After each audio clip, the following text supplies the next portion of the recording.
Chapter 11. Like summer tempests came his tears. The rat put out a neat little brown paw, gripped Toad firmly by the scruff of the neck, and gave him a great hoist and a pull, and the waterlogged Toad came up slowly but surely over the edge of the hole, till at last he stood safe and sound in the hall, streaked with mud and weed to be sure, and with the water streaming off him, but happy and high-spirited as of old, now that he found himself once more in the house of a friend, and dodgings and evasions were over, and he could lay aside a disguise that was unworthy of his position and wanted such a lot of living up to. "Oh, Ratty," he cried, "I've been through such times since I saw you last, you can't think. Such trials, such sufferings, and all so nobly borne. Then such escapes, such disguises, such subterfuges, and all so cleverly planned and carried out. Been in prison, got out of it, of course. Been thrown into a canal, swam ashore. Stole a horse, sold him for a large sum of money. Humbugged everybody, made 'em all do exactly what I wanted. Oh, I am a smart Toad and no mistake. What do you think of my last exploit?" "I'll tell you. Just hold on till I tell you." "Toad," said the water rat gravely and firmly, "you go off upstairs at once and take off that old cotton rag that looks as if it might formerly have belonged to some washerwoman, and clean yourself thoroughly, and put on some of my clothes, and try and come down looking like a gentleman if you can. For a more shabby, bedraggled, disreputable-looking object than you are, I never set eyes on in my whole life. Now, stop swaggering and arguing and be off. I'll have something to say to you later." Toad was at first inclined to stop and do some talking back at him. He had had enough of being ordered about when he was in prison, and here was the thing being begun all over again, apparently, and by a rat, too. However, he caught sight of himself in the looking-glass over the hat-stand, with the rusty black bonnet perched rakishly over one eye, and he changed his mind and went very quickly and humbly upstairs to the rat's dressing-room. There he had a thorough wash and brush up, changed his clothes, and stood for a long time before the glass, contemplating himself with pride and pleasure, and thinking what utter idiots all the people must have been to have ever mistaken him for one moment for a washerwoman. By the time he came down again, luncheon was on the table, and very glad Toad was to see it, for he had been through some trying experiences and had taken much hard exercise since the excellent breakfast provided for him by the gypsy. While they ate, Toad told Rat all his adventures, dwelling chiefly on his own cleverness, and presence of mind in emergencies, and cunning in tight places, and rather making out that he had been having a gay and highly colored experience. But the more he talked and boasted, the more grave and silent the rat became. When at last Toad had talked himself to a standstill, there was a silence for a while, and then the rat said, "Now, Toady, I don't want to give you pain after all you've been through already, but seriously, don't you see what an awful ass you've been making of yourself? On your own admission, you've been handcuffed, imprisoned, starved, chased, terrified out of your life, insulted, jeered at, and ignominiously flung into the water, by a woman, too. Where's the amusement in that? Where's the fun come in? And all because you must needs go and steal a motor car. You know that you've never had anything but trouble from motor cars from the moment you first set eyes on one. But if you will be mixed up with them, as you generally are 5 minutes after you've started, why steal them? Be a cripple if you think it's exciting. Be a bankrupt for a change, if you set your mind on it. But why choose to be a convict? When are you going to be sensible and think of your friends, and try and be a credit to them? Do you suppose it's any pleasure to me, for instance, to hear animals saying, as I go about, that I'm the chap that keeps company with jailbirds?" Now, it was a very comforting point in Toad's character that he was a thoroughly good-hearted animal, and never minded being jawed by those who were his real friends. And even when most set upon a thing, he was always able to see the other side of the question. So although, while the rat was talking so seriously, he kept saying to himself mutinously, "But it was fun, though, awful fun," and making strange suppressed noises inside him, and other sounds resembling stifled snorts, or the opening of soda water bottles, yet when the rat had quite finished, he heaved a deep sigh and said very nicely and humbly, "Quite right, Ratty. How sound you always are. Yeah, I've been a conceited old ass. I can quite see that. But now I'm going to be a good Toad, and not do it any more. As for motor cars, I've not been at all so keen about them since my last ducking in that river of yours. The fact is, while I was hanging on to the edge of your hole and getting my breath, I had a sudden idea, a really brilliant idea, connected with motorboats. There. Don't take on so, old chap, and stamp and upset things. It was only an idea, and we won't talk any more about it now. We'll have our coffee and a smoke and a quiet chat, and then I'm going to stroll gently down to Toad Hall and get into clothes of my own and set things going again on the old lines. I've had enough of adventures.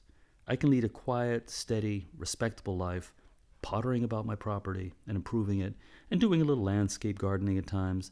There will always be a bit of dinner for my friends when they come to see me, and I shall have a pony chaise to jog about the country in, just as I used to in the good old days, before I got restless and wanted to do things.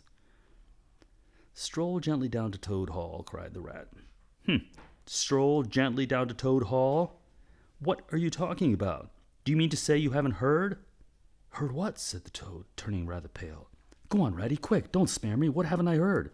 Do you mean to tell me, shouted the rat, thumping with his little fists upon the table, that you've heard nothing about the stoats and weasels? What? The wild wooders? Cried Toad, trembling in every limb. No, not a word. What have they been doing? And how they've been and taken Toad Hall? Continued the rat. Toad leaned his elbows on the table and his chin on his paws, and a large tear welled up in each of his eyes, overflowed and splashed on the table. Plop, plop. Go on, Ratty, he murmured presently. Tell me all. The worst is over. I'm an animal again. I can bear it. When you got into that trouble of yours, said the rat slowly and impressively. I mean, when you disappeared from society for a time over that misunderstanding about a machine, you know. Toad merely nodded. Well, it was a good deal talked about down here, naturally, continued the rat, not only along the riverside, but even in the wild wood. Animals took sides, as always happens. The river bankers stuck up for you and said you had been infamously treated, and there was no justice to be had in the land nowadays. But the wild wood animals said hard things and served you right, and it was time this sort of thing was stopped. And they got very cocky and went about saying you were done for this time. You would never come back again. Never, never. Toad nodded once more, keeping silence. That's the sort of little beasts they are, the rat went on. But Mole and Badger, they stuck out, through thick and thin, that you would come back again soon, somehow. They didn't know exactly how, but somehow. Toad began to sit up in his chair again, and to smirk a little. They argued from history, continued the rat. They said that no criminal laws had ever been known to prevail against cheek and plausibility such as yours, combined with the power of a long purse. So they arranged to move their things into Toad Hall and sleep there and keep it aired and have it all ready for you when you turned up. They didn't guess what was going to happen, and of course still they had their suspicions of the wildwood animals. Now I come to the most painful and tragic part of my story. One dark night, it was a very dark night, and blowing hard too, and raining simply cats and dogs, a band of weasels armed to the teeth crept silently up the carriage drive to the front entrance.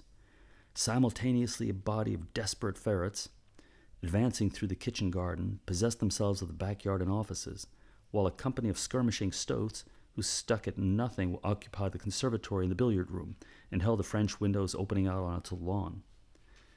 The Mole and the Badger were sitting by the fire in the smoking room, telling stories and suspecting nothing, for it wasn't a night for any animals to be out in, when those bloodthirsty villains broke down the door and rushed in upon them from every side. They made the best fight they could, but what was the good of it? They were unarmed and taken by surprise, and what can two animals do against hundreds?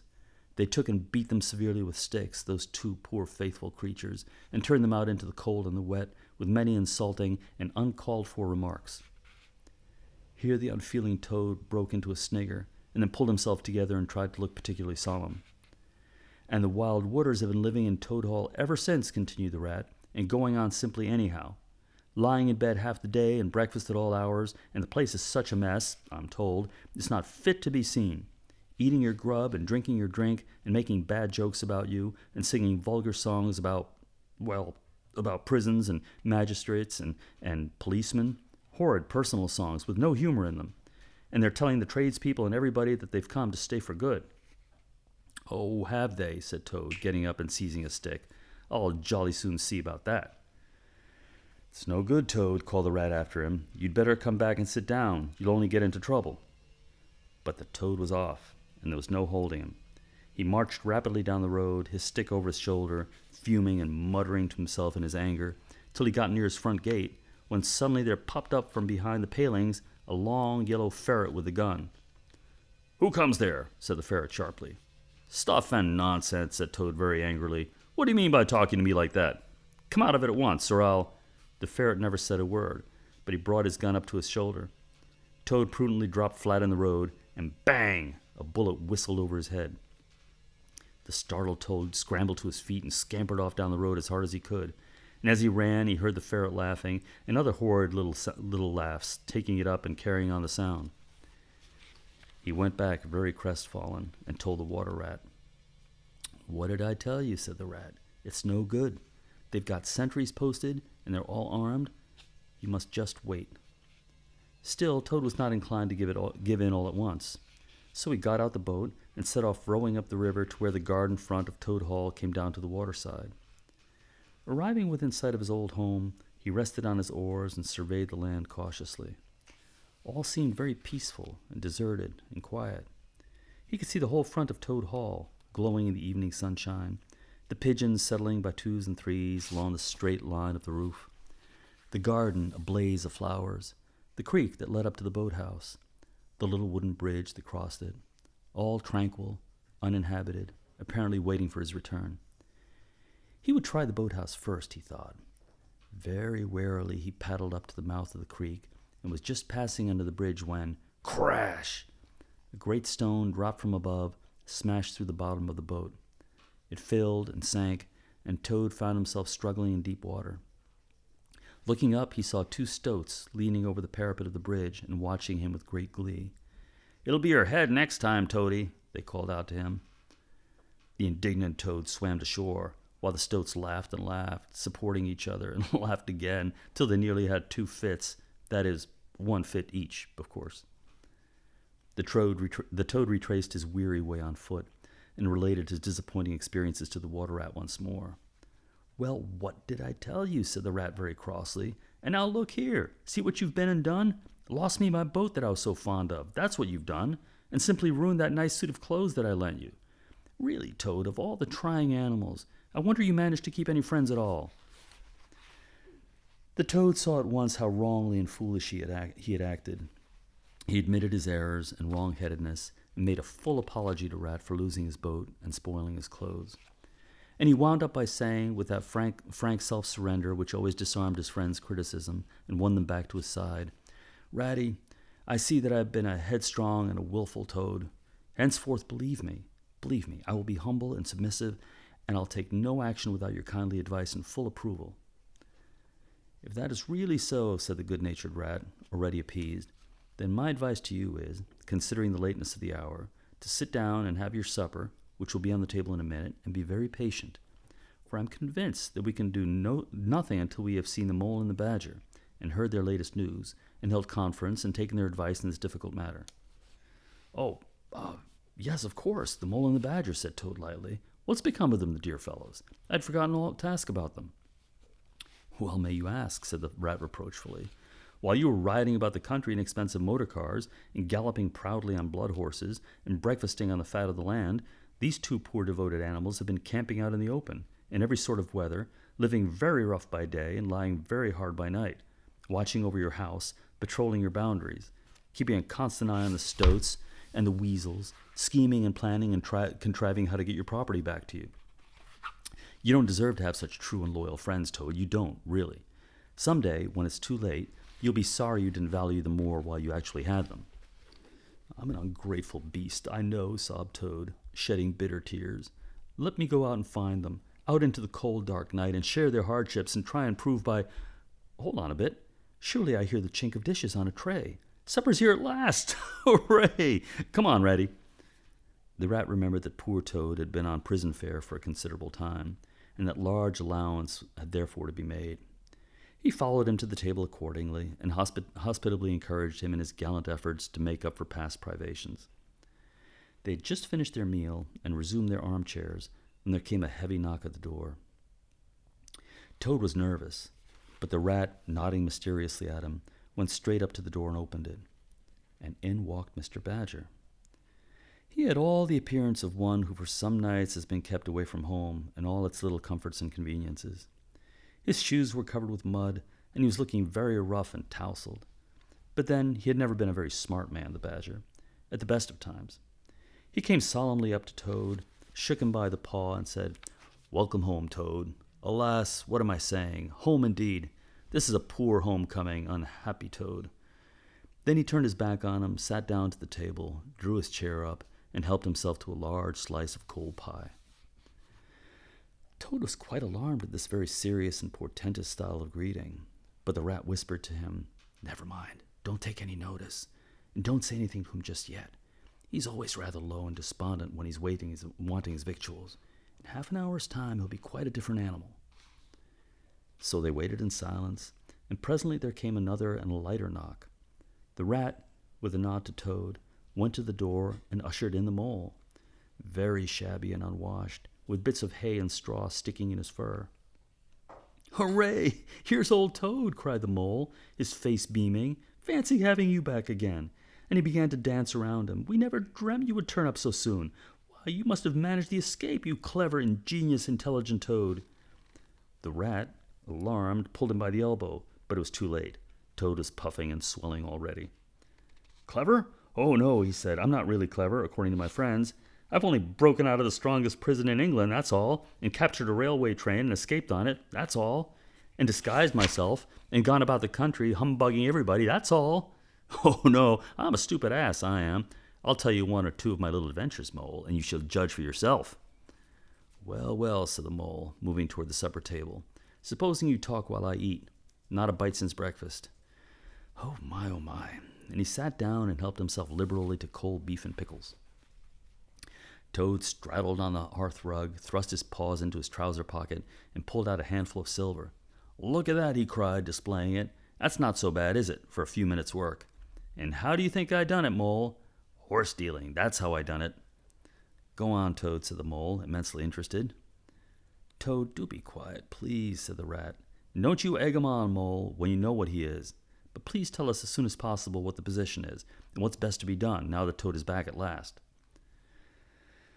"The position's about as bad as it can be," replied the Mole grumpily. "And as for what's to be done, why, blessed if I know. The badger and I have been round and round the place, by night and by day, always the same thing. Sentries posted everywhere, guns poked out at us, stones thrown at us, always an animal on the lookout. And when they see us, my, how they do laugh. That's what annoys me most." "It's a very difficult situation," said the rat, reflecting deeply. "But I think I see now, in the depths of my mind, what Toad really ought to do. I'll tell you.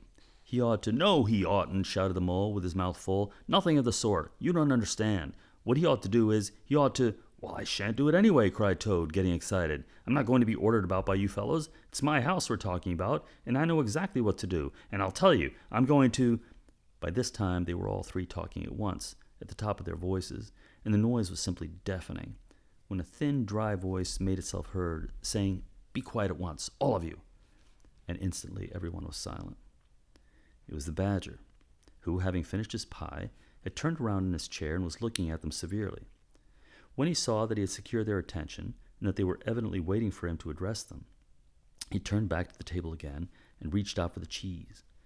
And so great was the respect commanded by the solid qualities of the admirable animal that not another word was uttered until he had quite finished his repast and brushed the crumbs from his knees. The Toad fidgeted a good deal, but the rat held him firmly down. When the badger had quite done, he got up from his seat and stood before the fireplace, reflecting deeply. At last he spoke.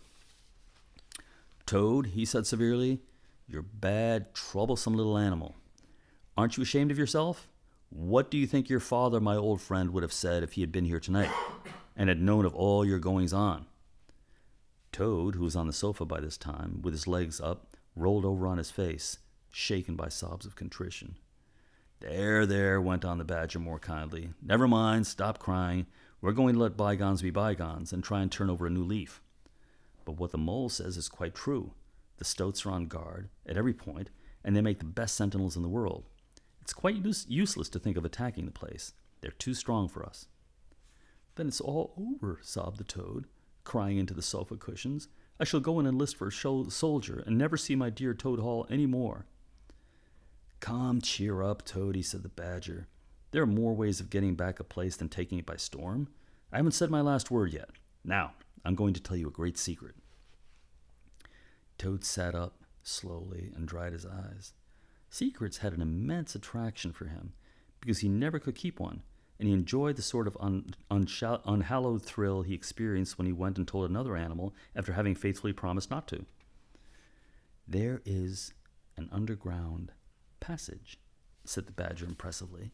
A passage that leads from the river bank quite near here, right up into the middle of Toad Hall. Oh, nonsense, Badger, said Toad rather airily. You've been listening to some of the yarns they spin in the public houses around here. I know every inch of Toad Hall, inside and out. Nothing of the sort, I assure you. My young friend, said the Badger with great severity, your father, who was a worthy animal, a lot worthier than some others I know, was a particular friend of mine, and told me a great deal he wouldn't have dreamt of telling you. He discovered that passage. He didn't make it, of course. That was done hundreds of years before he ever came to live here, and he repaired it and cleaned it out because he thought it might come in useful someday, in case of trouble or danger, and he showed it to me. Don't let my son know about it, he said. He's a good boy, but very light and volatile in character, and simply cannot hold his tongue. If he's ever in a real fix, and it would be of use to him, you may tell him about the secret passage, but not before. The other animals looked hard at Toad to see how he would take it. Toad was inclined to be sulky at first, but he brightened up immediately like the good fellow he was. Well, well, he said, perhaps I am a bit of a talker. A popular fellow such as I am, my friends get round me. We chaff, we sparkle, we tell witty stories, and somehow my tongue gets wagging. I have the gift of conversation. I've been told I ought to have a salon, whatever that may be. Never mind. Go on, Badger. How's this passage of yours going to help us? I've found out a thing or two lately, continued the Badger. I got Otter to disguise himself as a sweep and call at the back door with brushes over his shoulder, asking for a job. There's going to be a big banquet tomorrow night. It's somebody's birthday, the Chief Weasel's, I believe, and all the weasels will be gathered together in the dining hall, eating and drinking and laughing and carrying on, suspecting nothing. No guns, no swords, no sticks, no arms of any sort whatsoever. But the sentinels will be posted as usual, remarked the Rat. Exactly, said the Badger. That is my point. The weasels will trust entirely to their excellent sentinels, and that is where the passage comes in. That's very useful. That very useful tunnel leads right up under the butler's pantry, next to the dining hall. Aha, that squeaky board in the butler's pantry, said the Toad. Now I understand it. We shall creep out quietly into the butler's pantry, cried the Mole. With our pistols and swords and sticks, shouted the Rat. And rush in upon them, said the Badger. And whack 'em, and whack 'em, and whack 'em, cried the Toad in ecstasy, running round and round the room and jumping over the chairs. Very well, then, very well, said the Badger, resuming his usual dry manner. Our plan is settled, and there's nothing more for you to argue and squabble about. So, as it's getting very late, all of you go right off to bed at once. We will make all the necessary arrangements in the course of the morning tomorrow. Toad, of course, went off to bed dutifully with the rest. He knew better than to refuse, though he was feeling much too excited to sleep. But he'd had a long day, with many events crowded into it, and sheets and blankets were very friendly and comforting things after plain straw, and not too much of it spread over the stone floor of a draughty cell, and his head had not been many seconds on his pillow before he was snoring happily. Naturally, he dreamt a good deal, about roads that ran away from him just when he wanted them, and canals that chased him and caught him, and a barge that sailed into the banqueting hall with his week's washing, just as he was giving a dinner party, and he was alone in the secret passage, pushing outward. But it twisted and turned round and shook itself, and sat up on its end. Yet somehow, at the last, he found himself back in Toad Hall, safe and triumphant, with all his friends gathered round about him, earnestly assuring him that he really was a clever toad. He slept till a late hour next morning, and by the time he got down, he found that the other animals had finished their breakfast some time before. The Mole had slipped off somewhere by himself without telling anyone where he was going. The Badger sat in the armchair, reading the paper, and not concerning himself in the slightest about what was going to happen that very evening. The Rat, on the other hand, was running around the room busily, with his arms full of weapons of every kind, distributing them in 4 little heaps on the floor, and saying excitedly under his breath as he ran, "Here's a sword for the Rat, here's a sword for the Mole, here's a sword for the Toad, here's a sword for the Badger, here's a pistol for the rat. Here's a pistol for the mole. Here's a pistol for the toad. Here's a pistol for the badger. And so on, in a regular, rhythmical way, while the 4 little heaps gradually grew and grew. That's all very well, rat, said the badger presently, looking at the busy little animal over the edge of his newspaper. I'm not blaming you. But just let us once get past the stoats, with those detestable guns of theirs, and I assure you we shan't want any swords or pistols. We four, with our sticks, once we're inside the dining hall, why, we shall clear the floor of all the lot of them in 5 minutes. I'd have done the whole thing by myself, only I didn't want to deprive you fellows of the fun. It's as well to be on the safe side, said the rat, reflectively, polishing a pistol barrel on his sleeve and looking along it. The toad, having finished his breakfast, picked up a stout stick and swung it vigorously, belaboring imaginary animals. I'll learn 'em to steal my house, he cried. I'll learn 'em. I'll learn 'em. Don't say learn 'em, Toad, said the rat, greatly shocked. It's not good English. What are you always nagging a toad for? Inquired the badger rather peevishly. What's the matter with his English? It's the same what I use myself, and if it's good enough for me, it ought to be good enough for you. I'm very sorry, said the rat humbly, only I think it ought to be teach 'em, not learn 'em. But we don't want to teach 'em, replied the badger. We want to learn 'em. Learn 'em, learn 'em. And what's more, we're going to do it, too. Oh, very well, have it your own way, said the rat. He was getting rather muddled about it himself, and presently he retired into a corner, where he could be heard muttering, learn 'em, teach 'em, learn 'em, teach 'em, till the badger told him rather sharply to leave off. Presently, the mole came tumbling into the room, evidently very pleased with himself. I've been having such fun, he began at once. I've been getting a rise out of the stoats. I hope you've been very careful, Mole, said the rat anxiously. I should hope so, too, said the mole confidently. I got the idea that when I went into the kitchen to see about Toad's breakfast being kept hot for him, I found that old washerwoman's dress that he came home in yesterday, hanging on a towel horse before the fire. So I put it on, and the bonnet as well, and the shawl, and off I went to Toad Hall, as bold as you please. The sentries were on the lookout, of course, with their guns and their "Who comes there?" and all the rest of their nonsense. Good morning, gentlemen, says I, very respectful. Want any washing done today? They looked at me very proud and stiff and haughty and said, Go away, washerwoman. We don't want any washing on duty. Or any other time, says I. Ho, ho, ho. Wasn't I funny, Toad? Poor frivolous animal, said Toad very loftily. The fact is, he felt exceedingly jealous of Mole for what he had just done. It was exactly what he would have liked to have done himself, if only he had thought of it first, and hadn't gone and overslept himself. Some of the stoats turned quite pink, continued the mole, and the sergeant in charge, he said to me, very short, he says, Now run away, my good woman, run away. Don't keep my men idling and talking on their posts. Run away. Run away, says I? It won't be me that'll be running away in a very short time from now. Oh, Molly, how could you? The badger laid down his paper.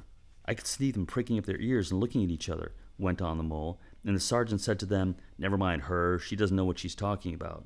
Oh, don't I, said I? Well, let me tell you this. My daughter, she washes for Mr. Badger, and that'll show you whether I know what I'm talking about, and you'll know pretty soon, too. 100 bloodthirsty badgers, armed with rifles, are going to attack Toad Hall this very night, by way of the paddock. 6 boatloads of rats with pistols and cutlasses will come up the river and effect the landing in the garden, while a picked body of toads, known as the diehards, or the death or glory toads, will storm the orchard and carry everything before them, yelling for vengeance. There won't be much left of you to wash by the time they've done with you, unless you clear out while you have the chance. Then I ran away, and when I was out of sight I hid, and presently I came creeping back along the ditch and took a peep at them through the hedge. They were all as nervous and flustered as could be, running all ways at once and falling over each other, and everyone giving orders to everyone else and not listening, and the sergeant kept sending off parties of stoats to distant parts of the grounds, and then sending other fellows to fetch them back again, and I heard them saying to each other, That's just like the weasels. They're there to stop comfortably in the banqueting hall and have feasting and toasts and songs and all sorts of fun, while we must stay on guard in the cold and the dark, and in the end be cut to pieces by bloodthirsty badgers. Oh, you silly ass, Mole, cried Toad, you've been and spoiled everything. Mole, said the badger in his dry, quiet way, I perceive you have more sense in your little finger than some other animals have in the whole of their fat bodies. You've managed excellently, and I begin to have great hopes for you. Good Mole, clever Mole. The toad was simply wild with jealousy, more especially as he couldn't make out for the life of him what the mole had done that was so particularly clever. But fortunately for him, before he could show temper or expose himself to Badger's sarcasm, the bell rang for luncheon. It was a simple but sustaining meal, bacon and broad beans and a macaroni pudding, and when they had quite done, the Badger settled himself into an armchair and said, "Well, we've got our work cut out for us tonight, and it'll probably be pretty late before we're quite through with it. So I'm just going to take 40 winks while I can." And he drew a handkerchief over his face and was soon snoring. The anxious and laborious rat at once resumed his preparations and started running between his four little heaps, muttering, "Here's a belt for the rat, here's a belt for the mole, here's a belt for the toad, here's a belt for the badger," and so on, with every fresh accoutrement he produced, to which there seemed really no end. So the mole drew his arm through Toad's, led him out into the open air, shoved him into a wicker chair, and made him tell all his adventures from beginning to end, which Toad was only too willing to do. The mole was a good listener, and Toad, with no one to check his statements or to criticize in an unfriendly spirit, rather let himself go. Indeed, much that he related belonged more properly to the category of what might have happened had I only thought of it in time instead of 10 minutes afterwards. Those are always the best and the raciest adventures, and why should they not be truly ours, as much as the somewhat inadequate things that really come off?